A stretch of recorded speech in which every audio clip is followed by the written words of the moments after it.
Hi friends, బాగున్నారా?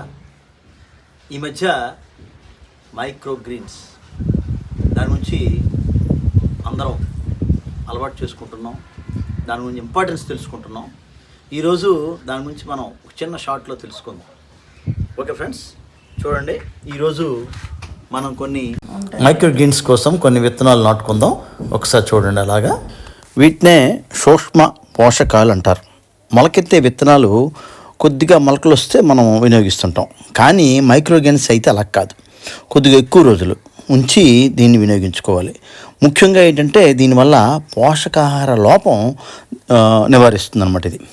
ఇందులో ధనియాలు, మెంతులు, చోలు, ఆవాలు, గోధుమలు ఇటువంటివన్నీ కూడా మనం వినియోగించుకోవచ్చు. 4-5 days అయిన తర్వాత ఒక 3 inches వచ్చిన తర్వాత లేతగా ఉండే ఆకుల్ని మనం కట్ చేసుకొని తినొచ్చు.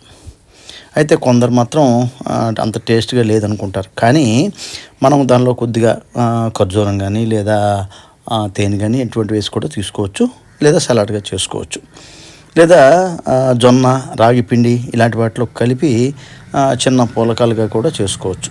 ఇది ఏంటంటే ముఖ్యంగా రక్త శుద్ధి అందిస్తుంది. అలాగే మంచి పోషక విలువలు ఉంటాయి. అలాగే ఐరన్ మరియు విటమిన్స్ ఇవన్నీ కూడా మెండుగా ఉంటాయి అన్నమాట దీనిలో.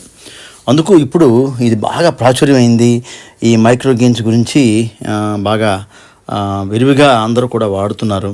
దీనిలో ఉండే పోషక విలువల గురించి అందరూ తెలుసుకొని చక్కగా వాడుతున్నారు అన్నమాట. అందుకే ఈ వీడియో చేస్తున్నాను. ఈ వీడియో ఆసంతం చూడండి. వీడియో కనుక నచ్చితే ఒక్క లైక్ ఇవ్వండి.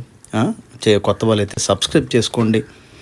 అనేక రకాలగా ఉపయోగపడే ఈ మైక్రోగ్రీన్స్ మనం కూడా యూజ్ చేద్దాం. వారానికి ఒకసారి 2 సార్లు అయినా మనం యూజ్ చేద్దాం. కాబట్టి అందరూ కూడా ఇది నచ్చుతారనుకుంటున్నాను. కాబట్టి ఈ వీడియో కనుక నచ్చితే లైక్ చేయండి, షేర్ చేయండి, సబ్స్క్రైబ్ చేయండి. Thank you.